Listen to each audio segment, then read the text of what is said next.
Hola, bienvenidos. Estamos en Debate 22 y vamos a analizar la situación de relaciones internacionales que ocurre entre Estados Unidos y México, particularmente entre el presidente Trump y el presidente López Obrador. Y le agradezco muchísimo que nos haya recibido a Jorge Castañeda, ex secretario de Relaciones Exteriores. Doctor Castañeda, muchas gracias por recibirnos, acompañarnos a hacer estas Al contrario, Julie, gracias. reflexiones. Y queríamos empezar por lo que va a ocurrir en las próximas horas. Esta reunión donde Marcelo Ebrard tendrá algunos encuentros con gente, funcionarios de Estados Unidos. ¿Qué se puede esperar y qué es lo mejor que se podría lograr de esta reunión?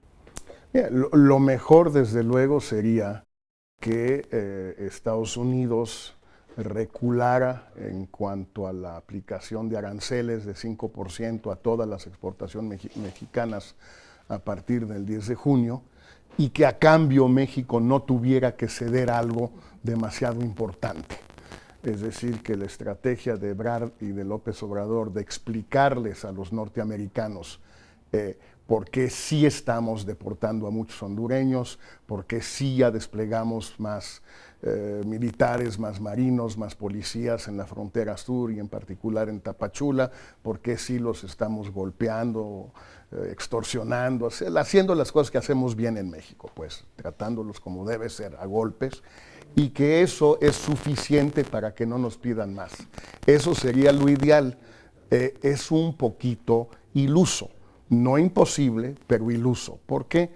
Pues porque en este tipo de negociaciones siempre las dos partes tienen que ceder un poco y la asimetría de poder, en este caso la correlación de fuerzas, pues la verdad no es muy pareja que digamos. Estados Unidos pues es lo que es y México es lo que es, punto. Entonces, ese sería lo ideal. Lo peor es que no hubiera ningún acuerdo. Y continuará la amenaza. No, la amenaza entra en vigor el lunes. Claro. No es que ya no es amenaza, es realidad. Y que México pues se quede en una situación de querer hacer en los hechos, demostrar en los hechos que sí estamos haciendo más, insisto, golpeando a más centroamericanos, torturando a más centroamericanos, arrebatándole los niños a las mamás centroamericanas, haciendo todas esas cosas preciosas que hace el INAMI, pero haciéndolo ya no en una negociación, sino porque esto no funcionó. Y lo más probable es un camino intermedio, aunque es muy difícil saberlo de antemano, donde haya, un reconocimiento norteamericano de que ahí vamos, pero que quieren que hagamos más y que por lo tanto van a aplicar los aranceles a partir del 10, pero que hay que seguir conversando, hay que seguir negociando para establecer criterios. Pero eso sería una situación muy desventajosa para México, es decir, se habría ido para conseguir no el mejor escenario posible, sino para conseguir alargar esta realidad que no conviene, esta realidad en la que se convirtió la amenaza. Bueno, es que el problema, insisto, no siempre se puede, es muy difícil en una negociación conseguir todo lo que uno quiere y no dar nada a cambio, pues es claro. Muy difícil. Estados Unidos ha dicho lo que quieren, o sea, son muy claros. Quieren un acuerdo de tercer país seguro, como se le llama, quieren el sellamiento del istmo de Tehuantepec y quieren el desmantelamiento de lo que ellos llaman los cárteles del transporte, sí, de migrantes del sur al norte. Pues esas tres cosas son muy difíciles para México, yo diría son casi imposibles. Se pueden hacer en los hechos. Ya hay un acuerdo de tercer país seguro en los hechos a través de la devolución de los centroamericanos a México en el esquema este que se llama permanecer en México, que es ilegal, viola la ley norteamericana, la mexicana y el derecho internacional de refugiados. Pero bueno, al gobierno de López Obrador eso no le preocupa, lo pueden hacer con tal de que no se hable demasiado de eso. Lo que López Obrador no quiere es que se formalice, que en los hechos sea así. A la mexicana, pues, como debe ser, o sea, hacer las cosas pero no decirlas. Y tener la esperanza de que nadie se dé cuenta, que es una esperanza muy fundada en México. Porque no tenemos medios de comunicación, no tenemos partidos de oposición, no tenemos sociedad civil, entonces es bastante factible que esto se pueda lograr. Ahora, usted ha dicho desde la semana pasada, sé que ha sido crítico como del gobierno de López Obrador, pero desde la semana pasada ha planteado su postura frente a esta estrategia particular que ha llevado el gobierno del presidente López Obrador después de la amenaza de Donald Trump. ¿sigue pensando lo mismo o a estas alturas ya podrían haber algunos matices que dejen ver que la estrategia podría funcionar si se siguen algunas aristas? Bueno, podría funcionar, siempre es posible. El problema es que esa estrategia no viene de ahora, viene desde la elección y es no pelearse con Trump por ningún motivo, evitar el enfrentamiento a toda costa. Esa es la estrategia, desde el primer día hasta la fecha. A mí me parece que es evidente que no ha funcionado, porque quizás López Obrador no se pelea con Trump, pero Trump sí se pelea con México. Y eso nos ha generado una situación, pues, la que estamos viendo hoy, que es una situación, pues, no diría yo de enorme crisis, pero sí muy complicada, porque no tenemos muchas fichas. Y como, no, ¿por qué no tenemos fichas? Pues porque las que sí tenemos, López Obrador no quiere usarlas, porque usarlas implica un enfrentamiento, en efecto, sí. Ahora, todos lo reducen, algunos de los colegas y los medios lo dicen, bueno, no se va a agarrar a tuitazos. No, no, no, no. No es tuitazos o sumisión. No, esas no son las alternativas. Las alternativas son políticas reales que México puede ejercer, que sí son de enfrentamiento. Van desde suspender los acuerdos de cooperación de seguridad con Estados Unidos, suspender los acuerdos de cooperación antidroga con Estados Unidos, siguen con suspender los acuerdos militares con Estados Unidos y podría yo seguir una larga lista, imponer aranceles compensatorios, como los hubo hasta hace 2 semanas, por cierto, desde el gobierno de Peña, pero López Obrador no los quitó. Poner aranceles entonces compensatorios, como te digo, y el recurrir a instancias internacionales y dentro de Estados Unidos también. Doy un ejemplo muy sencillo. Ebrard estuvo todo el domingo en Washington, pues no sé haciendo muy bien qué, pero ahí estuvo. Okay. Los domingos en Estados Unidos son los programas de televisión de difusión nacional de debates políticos. Ellos los tienen en domingo, otros países en otros días, pero ellos son el domingo. Son como 10. Hubiera podido salir en 5 de los 10 para expresar la posición de México a la sociedad norteamericana, no al gobierno le va a hablar mañana, a la sociedad norteamericana. No apareció en uno. ¿Por qué? Porque no quiere el enfrentamiento. Bueno, pero de que hay opciones que no son tuitazos, hay muchas. Lo que pasa es que López Obrador no las quiere porque quiere evitar el enfrentamiento a toda costa. Es una decisión, él es el presidente y para eso es presidente, para decidir estas cosas. ¿Y usted considera que esto lo debilita al país, no al presidente o al gobierno de López Obrador, pero al país en general? Escuchaba ayer, por ejemplo, al sociólogo Heinz Dietrich, estuvo en una entrevista en Debate 22 con Javier Aranda y él decía, bueno, Trump se ha peleado con China y no pudo, se ha peleado con Irán y no pudo, se ha peleado con Corea del Norte y no pudo, nadie le hace caso. En México va a encontrar un enemigo o un contendiente más débil que le va a dar lo que él necesita, sobre todo previo a elecciones y a un momento político donde él necesita fortalecerse también. Bueno, no suelo estar de acuerdo con el principal asesor de Hugo Chávez durante sus primeros 10 años en el poder, pero en este caso sí estoy de acuerdo, tiene razón, es decir, los otros países, bien que mal y sin, no es que no haya habido dificultades, todos las han tenido, pero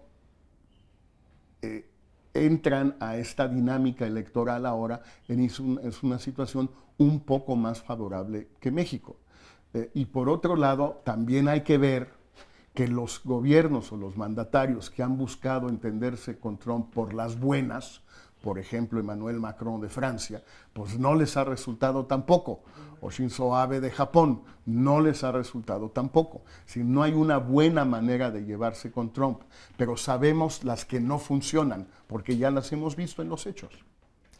Doctor Castañeda, me gustaría preguntarle sobre el ejercicio del poder y sobre hablar sobre el poder cuando no se está ejerciendo justamente las funciones. Vamos a una pausa y volvemos con este tema.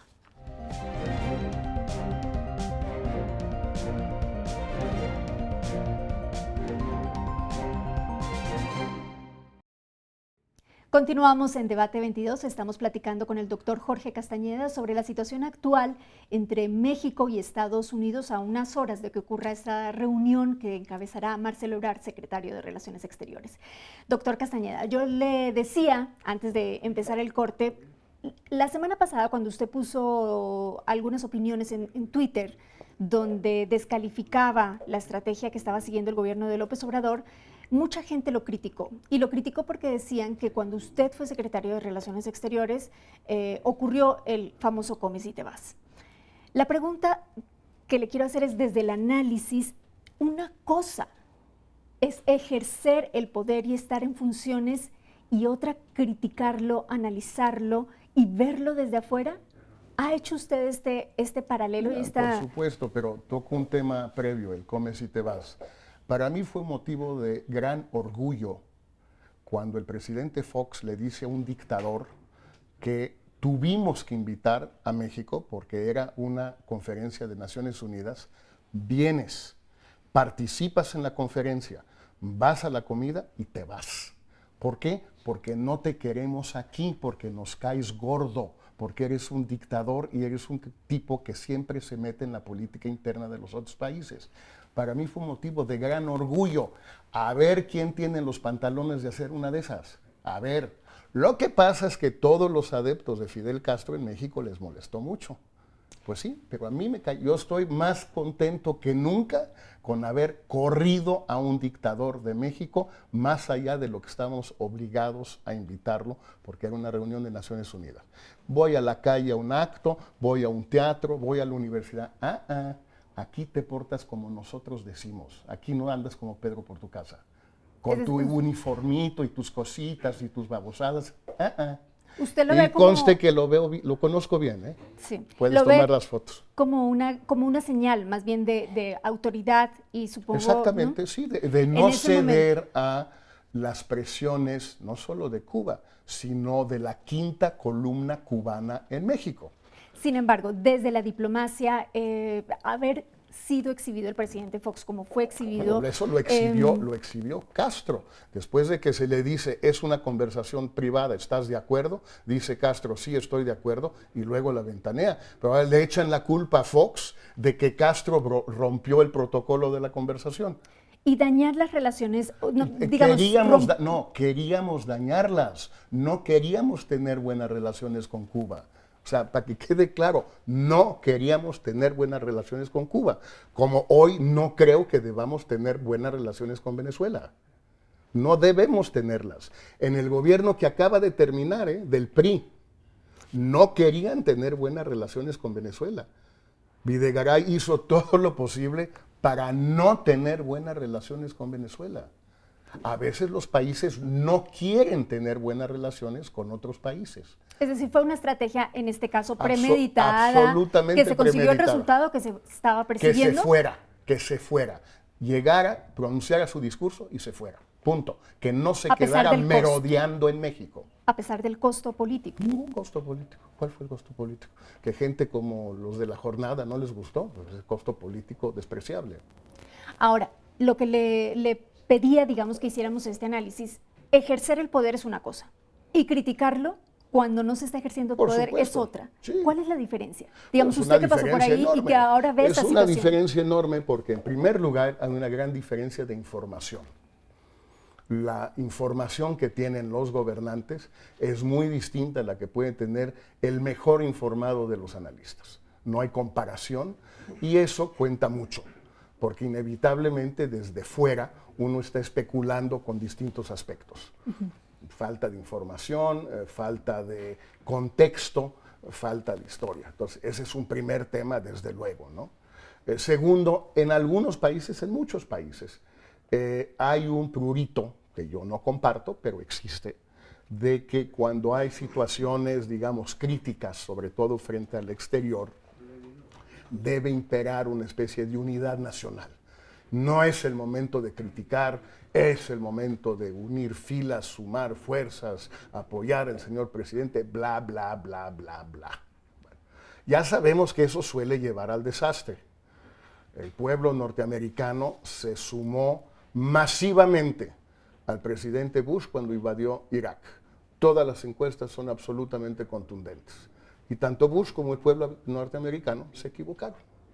Y podríamos encontrar N ejemplos de eso en la historia de México, la historia de Estados Unidos, de Europa, de América Latina, lo que se quiera. Bueno, es un tema complicado, porque sí hay ese prurito en un país como México, sobre todo con una democracia muy incipiente, muy en ciernes, donde no se entiende bien todavía, que al contrario,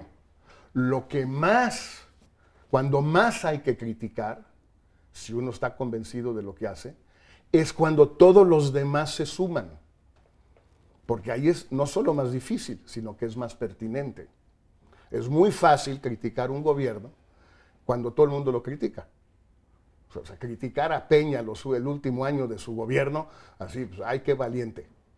Pues, a ver, no había un solo mexicano que lo defendiera. No sé si coincida que otra diferencia es que desde los medios o desde el análisis o los intelectuales siempre exigen resultados, y quienes ejercen el poder y quienes están gobernando, claro, tienen la responsabilidad de conseguir esos resultados, pero no siempre se puede, ¿no?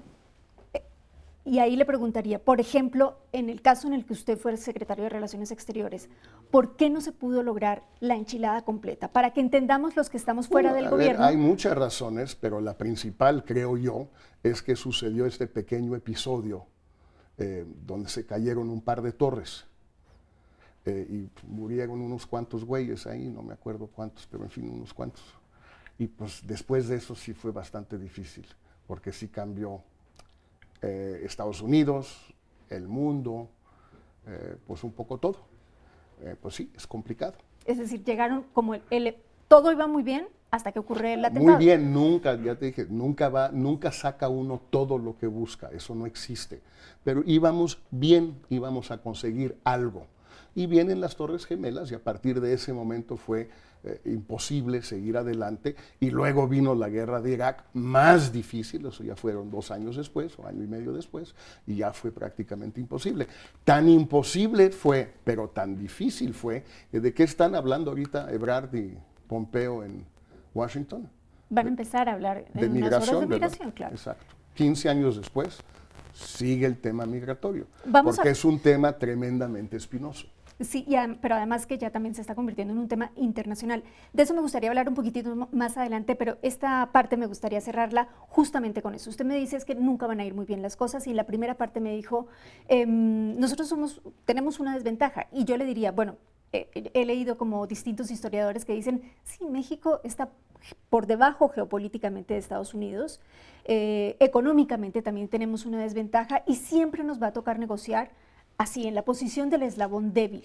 Eso no va a cambiar, ¿verdad? Bueno, no cambia en general, pero en determinadas coyunturas o en determinados temas hay momentos en que la correlación de fuerzas puede ser menos desfavorable para México que otros momentos o que otros temas. Depende del momento, depende del tema, depende de cuál es la situación dentro de Estados Unidos, etcétera, depende de muchas cosas. Entonces, no es que siempre habrá una asimetría enorme de poder entre Estados Unidos y México, eso no va a cambiar. Pero en cada tema, en cada momento, puede haber más o menos asimetría. Yo creo que ahorita tenemos canicas, el problema, y tenemos canicas desde que entró Trump. Este dilema que tienen Ebrard y López Obrador hoy es el mismo que tenían Videgaray y Peña Nieto al principio del 2017, cuando toma posesión Trump. No es muy distinto. Las amenazas han ido variando, los temas han ido variando, pero el aspecto fundamental, que es que Trump es el primer presidente de Estados Unidos, desde Coolidge, si se quiere, en los años 20, que no es de alguna manera un amigo de México. Hasta Ronald Reagan finalmente lo fue. Tenía desacuerdos, presionaba, daba mucha lata, pero no fue un enemigo de México.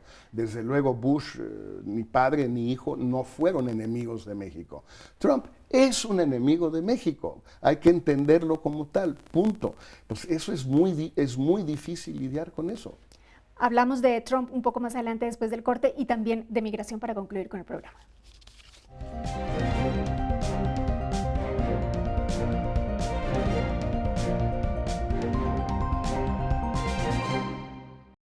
Estamos con Jorge Castañeda, exsecretario de Relaciones Exteriores, aquí en Debate 22. Usted decía hace un momento, hablaba sobre la figura de Trump. Es muy difícil, digamos, que Trump salga, o díganos usted, no sé si es difícil o sencillo, que Trump salga debilitado de esta situación, porque es que si no le sale a Trump esta vez, ¿cómo quedaría? ¿Y nos podemos imaginar un presidente de Estados Unidos debilitado? Bueno, él es a la vez un presidente de Estados Unidos y un candidato. Él va a lanzar su campaña por la reelección el 18 de junio en Florida, porque es uno de los estados, si no es que el estado clave para él, para ganar, y hay que verlo constantemente como un candidato en campaña. Y por lo tanto, en efecto, va a costarle más trabajo, le costaría más trabajo una derrota o una victoria incompleta en este tema que si solo fuera presidente, digamos, ya en el último año de su gobierno, donde finalmente, pues sí está siempre el legado y lo que se quiera, pero ya no están buscando la reelección. Entonces, por eso pienso que va a ser difícil que nosotros obtengamos todo. Creo que tenemos canicas para lograr bastante con él, a condición de que hagamos el trabajo sucio de Estados Unidos en el sur. Ahora, eso es algo que casi todos los gobiernos han aceptado hacer. El de Peña, desde luego, a partir del verano del 2014, el gobierno de Peña Nieto aceptó hacerle el trabajo sucio primero al gobierno de Obama, después al de Trump, a cambio de nada. A mí yo no comparto esa decisión, claro, pero entiendo que esa es la que hoy es viable. O sea, tratar de impedir la entrada de los centroamericanos con los métodos más lastimosos, más represivos, más duros, porque los otros no funcionan. Y creo que ese es un tema... Yo no lo haría, pero yo no gané, él ganó. Justamente este es el tema en este momento también que creo que tendríamos que estar discutiendo, porque internacionalmente tenemos un problema de migración muy fuerte. No solamente pasa aquí, está pasando en Europa también, y uno se pregunta, ¿el fuerte tiene las ganas de asumir responsabilidades con el débil? Probablemente no. Y en todo caso, ¿cómo se va resolviendo este problema? ¿Cómo piensan resolverlo desde la derecha el problema migratorio y desde la izquierda el problema migratorio? Porque son dos visiones. Bueno, la visión de derecha es muy sencilla, que no haya. Punto. No dejarlos entrar ni a los refugiados sirios, ni a los que huyen de la violencia de Honduras o Guatemala o El Salvador, ni a los refugiados también de Afganistán, ni a los migrantes de la África subsaharica, etcétera, perdón. Pues, esa es la postura de la derecha, no dejarlos entrar. En los hechos, a veces lo dicen, a veces no lo dicen, pero la política siempre es la misma. La izquierda no tiene una política migratoria en el mundo, no la tiene en México, no la tiene en otros países de América Latina donde se produce el fenómeno y no la tiene casi en ninguna parte del mundo. Un poco la tiene Canadá, a medias, quizás es el país más decente, claro, o menos indecente que hay, la tiene. Desde luego la tuvo Alemania con la canciller Merkel al principio de la crisis siria, después fue cambiando un poquito, pero finalmente admitieron a 1 millón de refugiados. Para tomar en cuenta, nada más para pensar un poquito en relación a México, Alemania es un país de 80 millones de habitantes, nosotros somos un país de 130 millones de habitantes. Ellos aceptaron a 1 millón, nosotros estamos queriendo aceptar a prácticamente ninguno, porque estamos deportando ya, según dijo Ebrard ayer, ya 80,000 en los primeros 5 meses de este año. Entonces, es que los alemanes son muy ricos. Bueno, son muy ricos, pero pues tienen una historia también de ciertas complicaciones con los extranjeros.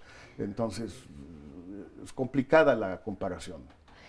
¿Qué es más importante en la diplomacia? ¿Vender libertad a cambio de seguridad o conservar dignidad a costa de tener el caos? Mira, yo siempre he pensado, y desde mi padre lo he aprendido así, cada vez que un presidente de México o un secretario de Relaciones usa los términos de dignidad y de respeto, es que no sabe qué decir. Por eso la facilita. Oiga, ¿y usted qué le va a decir a Trump mañana? Que nos trate con respeto. ¿Y eso qué quiere decir? Con dignidad, vamos a defender la dignidad de México. ¿Qué quiere decir? Es cuando no tienen nada que decir, inventan eso. ¿Cuál es el problema de fondo? que a veces no tenemos agenda. Este gobierno no tiene una agenda con Estados Unidos, no tiene su pliego petitorio, salvo en un punto que es totalmente iluso, pero es bueno, que es el Plan Marshall para Centroamérica. Es el único tema que tiene en la agenda México con Estados Unidos y no es una mala idea, es completamente ilusa, es la quinta o sexta vez que se tiene esta idea. Lo que pasa es que sí, la memoria es útil. El primer acuerdo de ayuda mexicana a Centroamérica se firma en San José, Costa Rica, en 1981. Se llamó el Pacto de San José. Se firmó con Venezuela para que México y Venezuela le vendieran petróleo a los países del Caribe y de Centroamérica con un 30-50% de descuento, para ayudarlos cuando había subido mucho el precio del petróleo. Sí, esto que propone Ebrard, que está bien, se empezó a proponer hace ya 40 años. Para terminar, porque nos queda prácticamente un minuto, y para concluir, quisiera que me respondiera esta reflexión que yo hago a partir de lo que me está diciendo. Me dice, en diplomacia, ¿de qué nos sirve el respeto y la dignidad? Yo le preguntaría, ¿no sirve de mucho cuando a este presidente, el presidente Donald Trump, se le ridiculiza en Inglaterra en esta visita que está haciendo, haciéndolo ver como un niño berrinchudo, poniéndolo en las posturas y de la manera más caricaturizada? Al final también se trata de eso, se trata de una dignidad de nación. Bueno, de una dignidad de nación, si la reina lo hubiera tratado a patadas, eso sí sería motivo de una válida, justificada indignación por parte de Estados Unidos, de su gobierno, de su Congreso y otro. Que haya manifestantes, los hay en todas partes. Y qué bueno que los haya, unos a favor y otros en contra. En Londres, obviamente, había muchos más en contra de Trump, y qué bueno que así fuera. Hay países, si mañana va Trump a Israel, va a haber inmensas manifestaciones a favor. Eso no, digo, es lo lógico en democracia. El tema es que una agenda de política exterior no es repetir incansablemente los mismos lugares comunes de respeto, de dignidad, de la patria, la amistad entre los pueblos, la paz mundial, bla, bla, bla, bla, bla, bla, bla, bla, bla. Esa no es una agenda. Una agenda es tener una serie de metas que tienes en tu relación con Estados Unidos, en tu relación con Centroamérica, en tu relación con Europa, A, B, C y D, cuáles son, cuál es la jerarquía entre todos ellos, qué quieres hacer en la ONU, qué quieres hacer en la OEA, etcétera, etcétera. Y tienes tu agenda y esa vas y la peleas. Si tienes tu agenda, no estás obligado ni necesitado de decir, ¿y usted qué le va a decir a Trump? Pues le voy a decir que nos trate con respeto. No, puedes decir, le voy a decir que quiero A, B, C, D, E y que estoy dispuesto a dar A, B, C y D a cambio. Esa es mi agenda. Gracias, Jorge Castañeda, por esta entrevista y estas reflexiones con las que nos ha acompañado esta noche. Muchas gracias. Gracias, Julie. Y a usted muchas gracias por acompañarnos en Debate 22. Buenas noches.